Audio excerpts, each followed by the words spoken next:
You're listening to the Savannah Institute's Pioneer Agroforestry Farm Tour Series. This audio recording features Mark Shepard of New Forest Farm in southwest Wisconsin and was produced by Man Alone Media with support from the North Central SARE program. Be sure to check out the Pioneer Agroforestry Farm Tour video series at savannahinstitute.org. Hi there, my name's Mark Shepard. We're at New Forest Farm in southwest Wisconsin. For the past 23 years, we've been converting a typical corn and beans row crops farm into a perennial polyculture agroforestry system that mimics the oak savanna plant community type. Our primary cash flow has been produce, nursery stock, especially chestnuts and hazels. My edible woody crops nursery, Forest Agriculture Enterprises, has been selling chestnut, hazelnut, pine nut, apples, a whole number of different edible crops, and we're doing the breeding right here on the farm. We also raise grass-fed livestock, beef and pork. Some years we have more than others. This year's we don't have the beef on the farm. And part of where we're standing right now is in an alley cropping system. Basically started everything as an alley cropping system. Our first job on the farm was to install a water management system so that any rain that falls on the farm gets spread from high on the ridges in the valleys out to the ridges, so we don't have big channeled overflow going down the middle of the valleys, and we get water soaking in up on the ridge. Then we would grow produce, annual produce and perennial produce. We have 2 acres of asparagus as the perennial produce component. Following a annual crop, whatever that might be, cucumbers or green peppers, we've grown a lot. Acorn squash, we've grown a lot through the years. Following the annual crop, we'll lightly till the site and seed the site with winter rye, the cereal rye, to grow it through the winter. Then as soon as the ground thaws in the spring, we'll top seed with a mixture of clovers, red clover, yellow sweet clover, and white clover. So we have 3 different layers of clover growing on the site. Then when the rye is ready, hard and mature, either combine it, bale it, or most oftentimes I'll just roll it down flat using the front end loader and my flail chopper, but not spinning the flail chopper, just roll it down. And we can see over here the residue from the spring's rye crop that gets rolled down. So however many tons of organic matter above ground, hard woody organic matter, gets rolled down on the ground, has ground contact, it starts to decompose, it keeps the ground nice and cool, earthworms have a place to run underneath it. And of course it decomposes, adds fertility to the soil. Then the clovers grow up through that mashed down straw and eventually will go to seed themselves. And you see we got plenty of other weed seeds in here. I don't really care about that, that's not too much of a concern. Well then next year this will be almost the pure stand of clover, and then the following year it can go back into produce. So it's like a 3-year rotation, produce to rye with clover, and then clover, and then produce again. So it's a 3-year rotation. And of course everything is alley cropped. This happens to be alley cropped with chestnuts. We're using mostly our hybrid chestnuts. They're Chinese European crosses. The Chinese chestnuts have typically not been cold hardy enough here in southwest Wisconsin. I guess every time it goes below 20 below, they tend to die all the way back to the ground. However, through the years, as I keep bringing more genetics onto the site, it seems that my hybrids are appearing to be more and more Chinese. My original thought was we would take the cold hardiness of the American chestnut and the blight resistance of the Chinese chestnut. When we cross them, we'll have a cold hardy blight resistant. The ones that die from the blight, we know they're not resistant, and that's okay, let them die.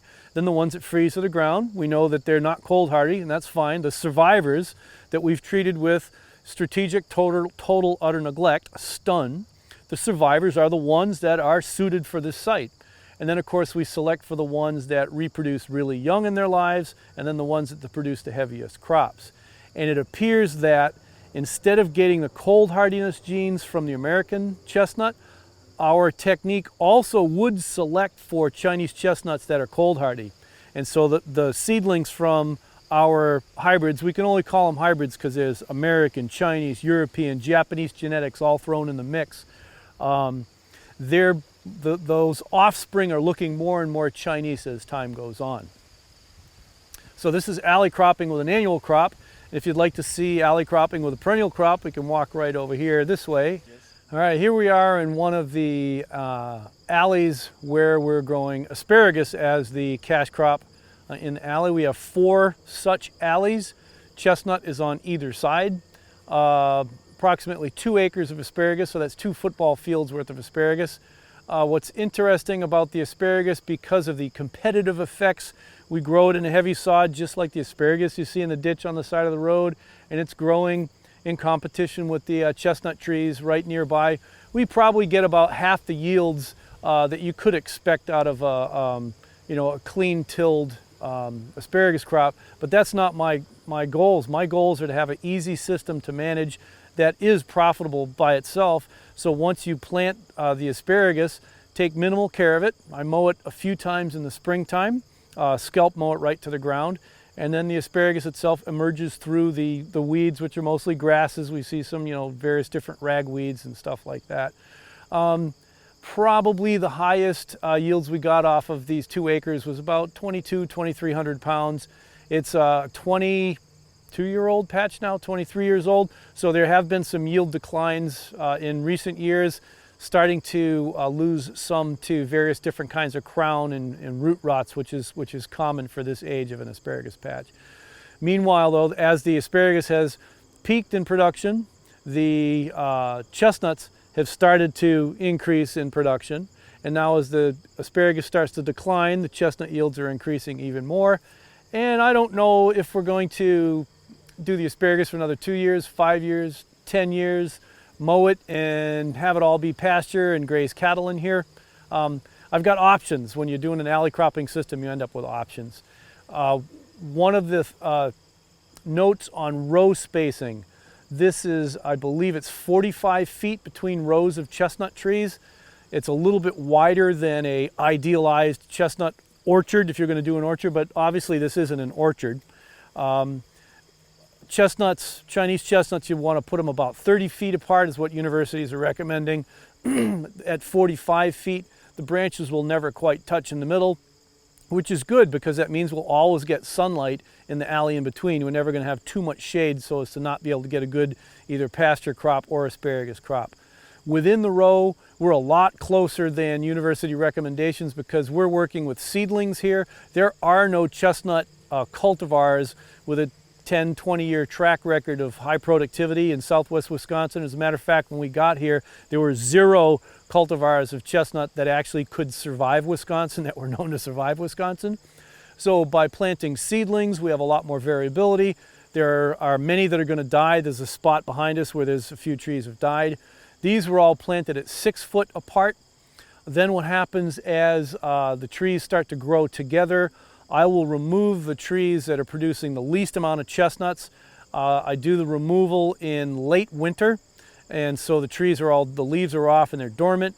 I'll harvest the wood and inoculate with shiitake mushroom spawn, and I'll inoculate logs as small as 2-3 inches in diameter. With chestnut, I've noticed that shiitake will have a flush of mushrooms by the first fall. And because I'm using smaller diameter wood, it'll only last 2 or 3 years. So I get 2 flushes a year for maybe 3 years out of the small chestnut logs. Other yields that I'll be getting out of the system, I overseed the asparagus patch with white clover and red clover.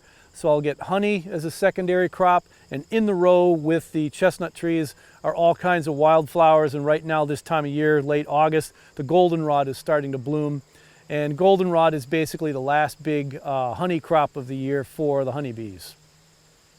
And that's all I have to say here. Yeah.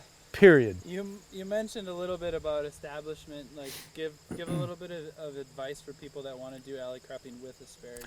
Alley cropping with the asparagus. On the establishment of the asparagus, what we did here, this was a overgrazed pasture. The grass was maybe an inch or so tall with very shallow roots.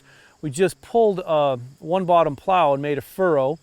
We had previously done a soil test. We used Midwestern BioAg for a soil test, and we amended right in the trench exactly up to all the levels that they wanted for the various different mineral cations in the soil. By doing it only in a trench, we were able to drastically reduce the amount of minerals that we put on the site, and we also know that we're only feeding the asparagus, or specifically feeding asparagus in the early years, and not feeding the weeds. Instead of broadcasting everywhere and feeding all the plants, it's just right underneath the asparagus. So we amended to the soil test the very first year, plowed the trench, put the amendments in the bottom of the trench, then drove over with a back blade, like the snow plow blade, tilted at an angle, and it flipped the sod back over, and what was left here looked like a pasture that had a plow put in it, and the sod scraped back over the top again. And the asparagus came up. We started picking immediately the following year, in part because when the asparagus spear comes up, when you snap that asparagus spear, whatever the basal buds at the crown, you'll now have multiple spears, and it'll encourage making more total spears per bunch. And our rule of thumb is we'll start harvesting in the springtime as soon as it's ready, and we'll harvest the patch. And at first, the spear diameter will be rather thick because it's got all the storage, all the energy stored from last year. Then as the season goes on, the average stem diameters get skinnier and skinnier and skinnier. When they're the diameter of a pencil is when we'll typically stop picking and let it all run and turn to ferns like this to recharge the roots for next year. Weed control during the season, we'll start picking in the early spring, typically around second week in May we'll start harvesting. Before we start that first harvest, I scalp mow it with a flail chopper right close to the ground. Then the asparagus comes up, it's easy to see, you pick it. Well, all the weeds start to grow as well. Well, when the weeds are so tall that you can't see the asparagus, we'll pick it one more time, and then I scalp mow it again. It sets the asparagus back, takes about 4 days to recover, and then the asparagus spears come up again. And 2, maybe 3 times during the course of the May and into June, I'll scalp mow after harvesting the asparagus. And typically, I'll scalp mow on a Friday. The reason being is that as a member of the Organic Valley produce pool, the produce warehouse is closed on Saturday and Sunday. So if I scalp mow on a Thursday or a Friday, I can make one more delivery to the warehouse, take the weekend off, go canoeing or hiking somewhere, then come back and start again early the next week picking asparagus again. Oh, actually, what we can see, oh, look at this, right where we are. Oh, yeah. Maybe So start a down couple of things. Right down here, you see where my foot is. It's in a slight depression here to here. One of the things that I started to do early on, it was recommended by the University of Missouri Columbia that if you're going to have a alley crop situation, to go ahead and root prune next to your, between your trees and your crop, starting from the very first year when your tree roots are really young and you won't be damaging big, huge roots. Part of what that does is it prevents the chestnut roots from going out here and taking nutrient and moisture from the asparagus. What I like about it is it allows us to grow 2 different crops that have 2 different nutritional requirements side by side. This is a slot that's carved in the springtime with a subsoiler, just a hook. I drop it in the ground, and it reopens that trench every spring. So there's like a soil block where the row of chestnuts are, and then the bed of asparagus, and then another slot, and then another row of chestnuts. So I'm able to have chestnuts over here, which would prefer a little bit more acidic with less calcium, and I can have asparagus over here that like it less acidic with some more calcium in it. And it's almost like 2 separate fields altogether. Now on the chestnuts, what I'll do starting this time of year, August or so, I'll come by with my flail chopper and I'll crank it out further. So after the goldenrod finishes blooming, I'll be in here and I'll mow it really, really close to the ground so that when the chestnut burrs open, the nuts will fall to the ground, and I Currently, I've been harvesting for the past few years anyways, using the Nut Wizard. It looks like a football-shaped wire basket that you roll on the ground. And basically in the afternoon, when I'm heading down to the house for dinner, I'll go ahead, I'll grab the Nut Wizard. I use an apple picking basket, and I'll carry the apple picking basket, and I'll pick up chestnuts and work my way down to the house. And then put them in a bin in the refrigerator. Keep the nuts refrigerated. They are highly perishable. They will spoil. Most of the chestnuts that I sell are direct to the consumer. We're not in the pig pasture right here, but there's a significant portion of the farm that it's exclusively silvopasture for pigs to fatten in the fall. So I'll get feeder pigs in the spring in May and keep them till October. That's what, May, June, July, August, September. It's an extra month to fatten them up, because primarily in the summertime they're eating mostly grass. Then in the fall they'll start to eat, like right now they're eating a lot of apples, a lot of hazelnuts, they're eating a lot of grapes, and then they'll finish on the chestnut. So most of them are fed to pigs, some are sold direct to the consumer, and others off of my favorite trees, the most productive, the largest pest and disease resistant chestnuts, that gets saved to plant into nursery stock and sold through forest agriculture enterprises. So we're in the some of the oldest chestnut trees on New Forest Farm in southwest Wisconsin, and this is an area that we use exclusively as a silvopasture system, most specifically for pigs. And the system is comprised of an overstory of chestnut mostly, some apples, a mid-story of mulberries. There are cherries out here. Elderberries and grapes are in the middles between chestnuts. There's also raspberries in the system. And in the shade underneath the chestnut trees are currants. I'll mow the grass in here once or twice a season to keep it in a nice, 8 to 12 inches high for the pigs. That's the optimal range for them to graze the grass. Every day they get a mixed feed ration, organic feed ration, mostly for the vitamin part of it, the minerals, so they get a good balanced mineral. And I only feed them enough to feed a little 30-pound pig. So if they want to eat more, and if they're hungry, they have to go out and graze more. I put rings in their nose to reduce the amount of rooting that they do. They still root a little bit. They only really do any kind of damage when it's moist. It's been quite wet lately, so they're rooting quite a bit. When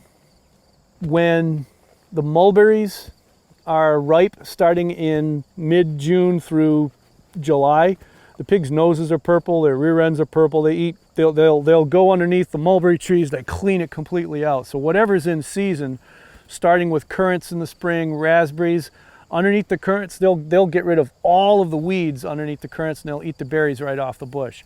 Then they'll kind of move to the raspberries, then they move to the mulberries.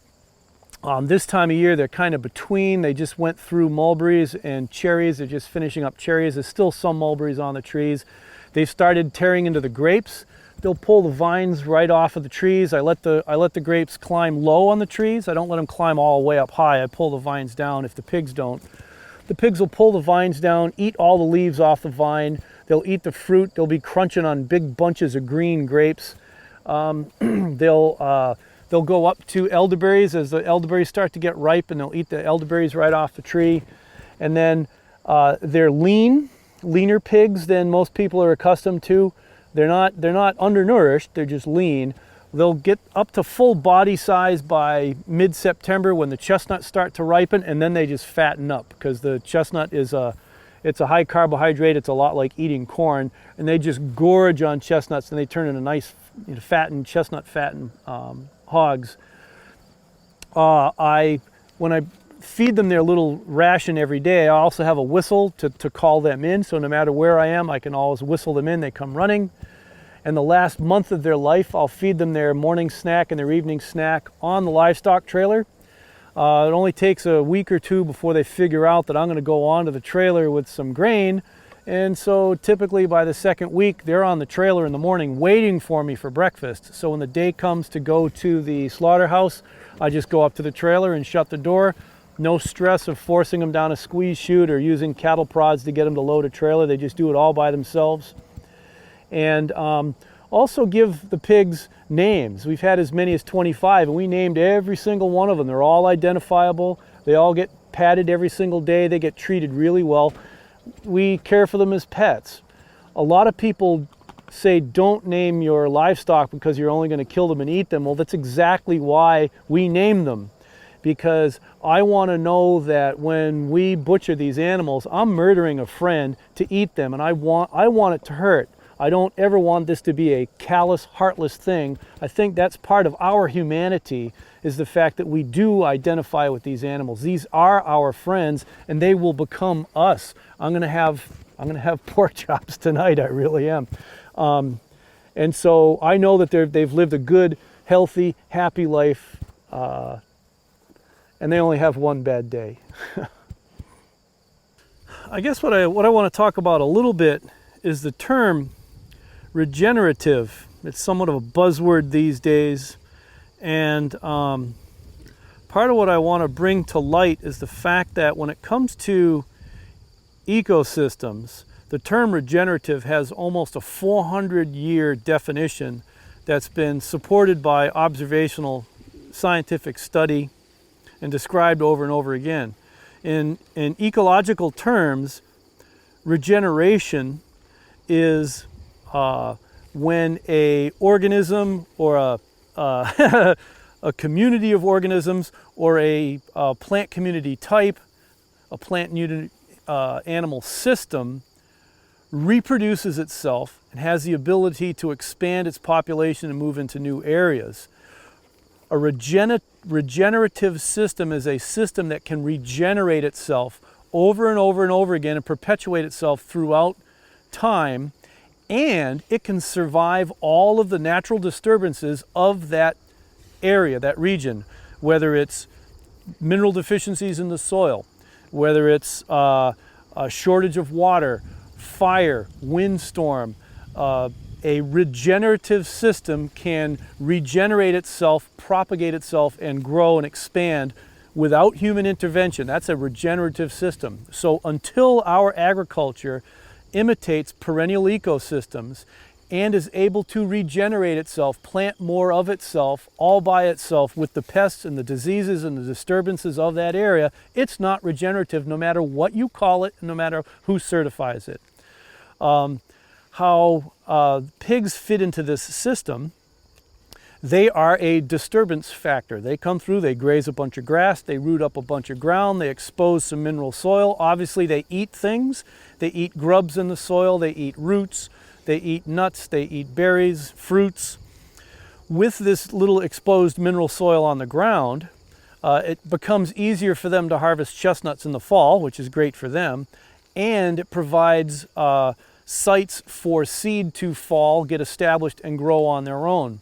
And we have chestnuts and hazelnuts and grapes and elderberries and currants and raspberries and mulberries propagating themselves all by themselves in this system. We don't have to plant the next generation plants itself. Now, if you can walk away from your farm and it plants itself and it continues to thrive in your place, that's a regenerative system. If it requires you to be there in order to sustain itself through time and to propagate itself and continue to grow and change, then it's not a regenerative system. Another thing that I use pigs for specifically, it has to do with timing and moving of electric fence, is during very specific times of the year, usually early in June, I'll move pigs out into apple orchard areas. As soon as the first fruits, the ones that have been infected with the first pests, whenever that larvae gets to be a certain size inside the apple, it'll turn yellow, or a pear for that matter, cherries. It'll fall off the tree down to the ground. The pigs go through and they eat up that's called the June drop. Well, inside this fruit, there's a little larvae of a pest. So what I'm doing is I'm using the pigs to go pick up all those pest larvae and digest them and turn it into bacon and pork chops. At that time of year is also when the chickens get moved out into the orchard area where the fruit is to eat any emerging pests that are coming up out of the ground. So we're using the animals with a specific timing in order to interrupt pest cycles. What we have to do though is we have to get them out at a certain period of time because there needs to be a certain 4 months before harvest for human consumption that the animals have to be out of there. So that's what we do. We do it only early in June, unless it's an area like this. This is exclusively for the animals, so they stay out here all the time on their own. Another way that we use animals for disease control in the fruit areas where there's more pears and apples, the cattle will browse the foliage off the tree, and so there's no branches on those fruit trees till about 5 feet high because the cattle break them all off and eat them. What that does is that creates a big gap where there's a lot of airflow, and you'll get a lot more rapid drying. And one of the biggest problems in fruit around these parts in a humid area is apple scab. And so this the extra airflow through it will dry off the foliage sooner in the morning, and you'll have less opportunity for fungal diseases, such as apple scab to spread. Also help with airflow. You'll get a convective airflow where the warm air will rise and kind of go up the hill underneath the trees. The cool air will sink in the afternoon and go downhill for drying off the foliage, especially during fire blight times of year when it would be more susceptible for spreading fire blight. Another thing that the cattle do in the fall, after the grass has really stopped growing, it's still green, but it really isn't growing very much at all. The leaves start to fall off the apple trees and the chestnut trees for that matter, and any leaves that may have fungal spores on it, say cedar apple rust or once again apple scab, they fall to the ground, and the cattle don't have much left to eat, so they'll start to eat those leaves that have the spores on it. Then the next spring, there's not as many spores on the ground, and if water drips off of an apple leaf and does happen to hit a spore that's on a leaf, infected leaf on the orchard floor, the spores will fly up in the air and they don't find a leaf and they fall back to the ground. So, I've read that it's about 3 feet, that if you have no foliage 3 feet and lower, you'll virtually eliminate fungal issues in your fruit orchard, and we've kind of seen that to be the case. We have very little apple scab, and we don't spray anything for any fungal diseases. We don't spray anything for pests either. When we harvest the fruit, we pick it. If there's a insect scar in it, we know there's either a bug in it or a bug has already come out. Throw it on the ground, and then we only pick the perfect fruit. Well, then after we've thrown all this pest-laden fruit on the ground, we'll go take it up to the packing shed, maybe squish some cider. Then we'll go ahead and we'll move the pigs back in, and they eat up all the apples on the ground. Once again, the ones that have insects inside of it. And then again, the poultry goes out into the apple orchard to, pick up any other bugs, moths, plum curculio, etc., that might be on the ground. So we're using the cattle, the hogs, and the poultry as pest control and disease control in the fruit and the nuts. Hi there, Mark Shepard here at New Forest Farm in southwest Wisconsin. We're in a little bit of a shady area right here. On purpose, I wanted to show two different things with hazelnuts. The hazelnuts that we're growing here at New Forest Farm are all hybrids, which means that they're different species mixed together. We've got European, we have American, and we have beaked, which is also a Native American type. The idea a long time ago, back in the early part of the 20th century with plant breeders, was to get the nut size and quality of the European hazelnuts into the wild American hazel. The wild American hazel is virtually resistant to a disease called eastern filbert blight, whereas the European hazel is lethally susceptible to it. The two plants have dramatically different growth characteristics. The American hazel is a rounded shrub form. Both European and American are multi-stem. The American hazel classically has a husk around the nut that encloses the whole nut. And until this is hard, dry, and brown, it will not come off the plant. So on the more American type hybrid hazels that are being grown in upper Midwest, the idea is to grow them high density within the row. approaching 1,000 stems per acre, and then have them grown as hedgerows and have them be harvested over the top with a straddle harvester. And if you want a really cool video to check out the harvester that's being worked on right now with University of Wisconsin Extension, look up high density almond harvest, mechanical harvest, then Oxbow, OXBO. That's the machine that's being worked on for the hazels. Currently right now, the Americans are really easy to harvest by hand because the plant doesn't really get much taller than 8 or 10 foot tall. The stems are really flexible and they don't break. You just bend them down to the ground, you strip the nuts off. The husk has all these little sticky hairs on it. They smell really great. They get dried down and then they have to be husked. The husk has to be removed mechanically. We use a modified version of the insides of a combine to do that. Well, in Oregon and in Europe, the European hazel is being used, and actually the Hazelnut Consortium, help me if I got that one right, which is Rutgers University, University of Nebraska, Arbor Day, and Oregon State University. They're working mostly with genetic material that Dr. Tom Molnar from Rutgers got from the northern range of the European hazel that he brought to the U.S. intentionally infected with eastern filbert blight to see which ones don't get it. The European hazel is more of an upright form. In Oregon, it's grown as a small tree. One stem is chosen as the main stem, and after about 3 or 4 feet, it's allowed to branch off. Well, it just so happens that some of our hybrid hazels in the upper Midwest have a very similar form to the European, which is this one right next to us right here. Some of the things that we see is a very upright vase shape to the shrub. The nut itself is still in a husk. The husk is called the enveloper, like an envelope. It envelops the nut. It's drastically reduced. And the nut actually falls free from the husk, just like the European hazel. So with this particular specimen right here, this can be trimmed up and grown as a tree. So people who want to do high density hedgerows can do the high density hedgerows using the American type.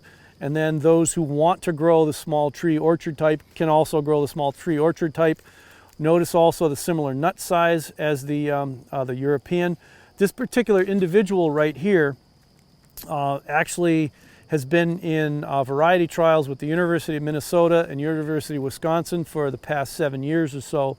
And it's one of the top largest, I think it's the second largest average nut size. It's the in-shell nut. And then the kernel is one of the largest kernel size. And it's the highest percentage of kernel to shell. There's more kernel in here than shell than any other hazelnut in the upper Midwest. What's unique about the ones that have been variety trialed by Minnesota and Wisconsin is these plants have been hardy below 40 below zero. Some of these, this plant's offsprings are growing in Fairbanks, Alaska that seem to do just fine. Whereas the Europeans are restricted to the Pacific Northwest for their growing region because of the climate and disease pressure. And then the Rutgers releases are mostly USDA growing zone 7, if my understanding is correct, 7 and warmer. So these are hazelnuts that we in the northern climates that get 20 below, 40 below, we can grow, and we can grow them either like European small trees and harvest them with current machinery from the ground by sweeping them off the ground, or we can grow the American type with the enclosed husk and either harvest them by hand or over the top with a straddle harvester. All right, here we are at New Forest Farm, Southwest Wisconsin, on one of the upper, what we call upper market garden plots. What I want to show here is some of the water management strategy that we've employed here now for 23 years. It's a modification of the keyline design system. I'll actually have a book being published by Acres USA this December called Water for Any Farm. It'll be published by Acres USA in December that describes how I do what I'm doing here with the water. The point is, this farm had a big, huge valley over there, a big, huge valley over there, and this is a ridge. This is a shoulder. I'll turn this way. There's the shoulder. The The shoulders and the ridges are the driest part of the farm. And the valleys are typically the wettest part of the farm. What we did is way up at the valley, up this alley that way, there's a small pond. We don't dig big huge ponds here, just a little pocket pond, maybe 10 foot around. When that fills full of rainwater in a storm, we have channels that are excavated that bring it out to the ridge. So all of the water that would have gone to this valley now hits these channels and spreads to the ridge.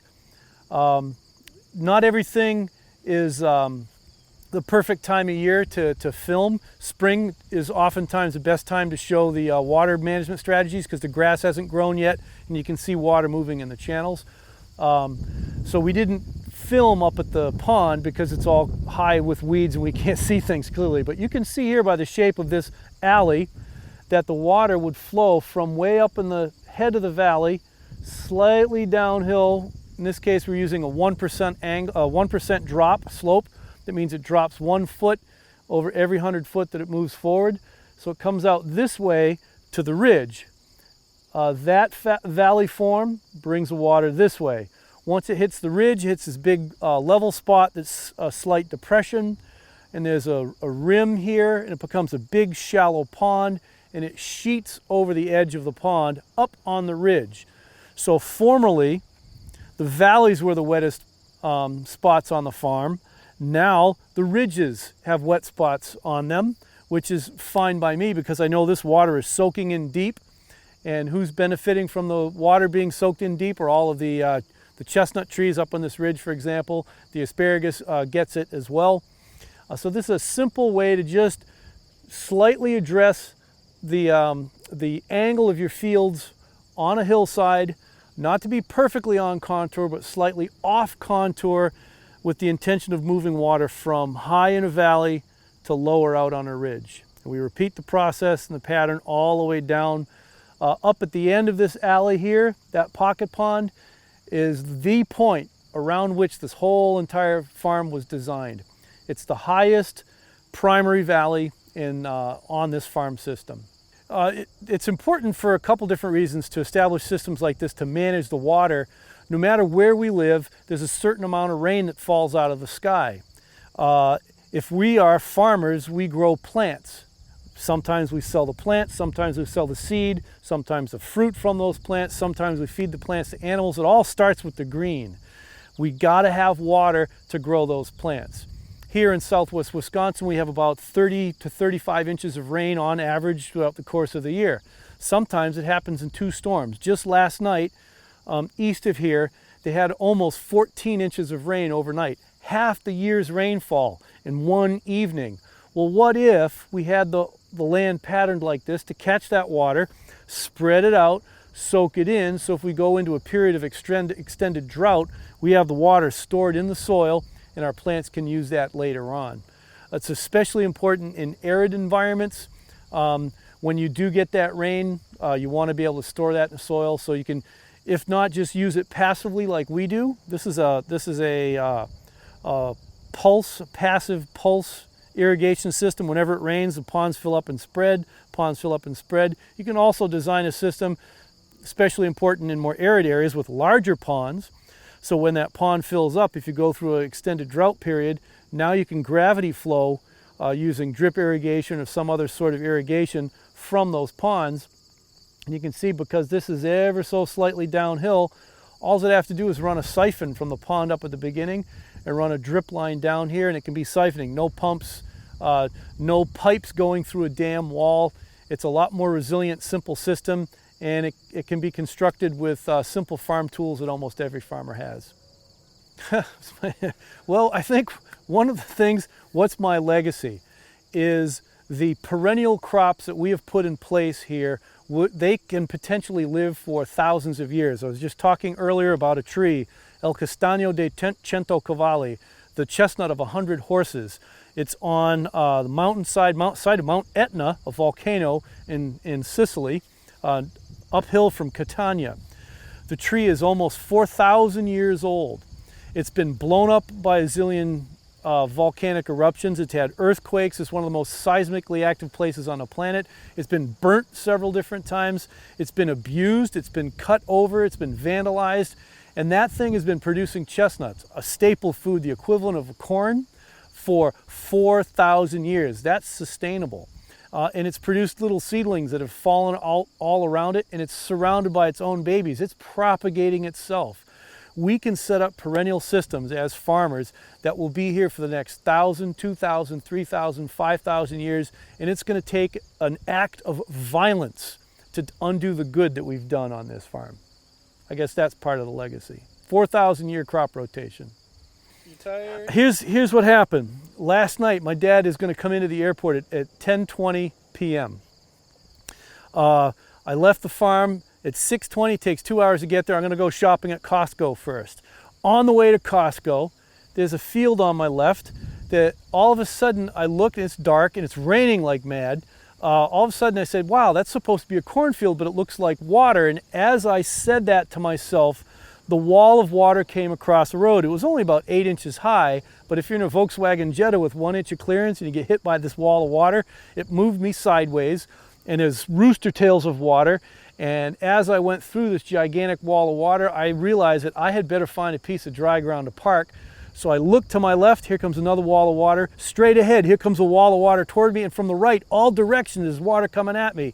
So I basically jumped the curb in Cross Plains, Wisconsin, up into this kind of a gravel lot besides the bank in downtown Cross Plains, Wisconsin, and I pulled up behind the building, so as the road, which was now a river, was going by, if it continued to flood higher, it would make an eddy and push the car into the building instead of wash it away.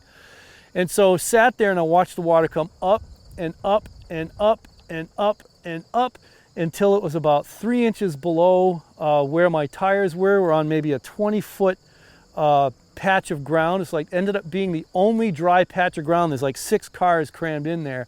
The cars behind us ended up getting sucked down into erosion ravines.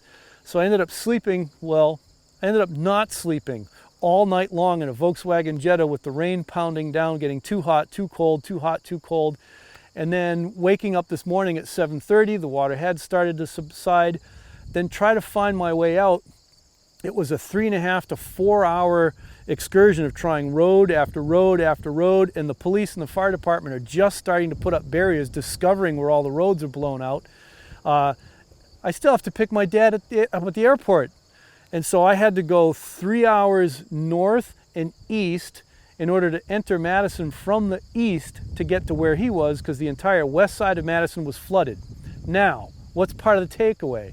If farmers had managed their water and kept that water on their farms, soaked it in and fed it to their trees, instead of having grassy waterways and diversion channels to make it all go away, and ditches and drain tile, perhaps we wouldn't have had these massive flash floods that would have caused me to have to not sleep in a Volkswagen Jetta overnight, wondering if I was going to get washed away in a flood. And I haven't slept in over 36 hours now, and I'm feeling a little bit punchy, and I think I'm going to.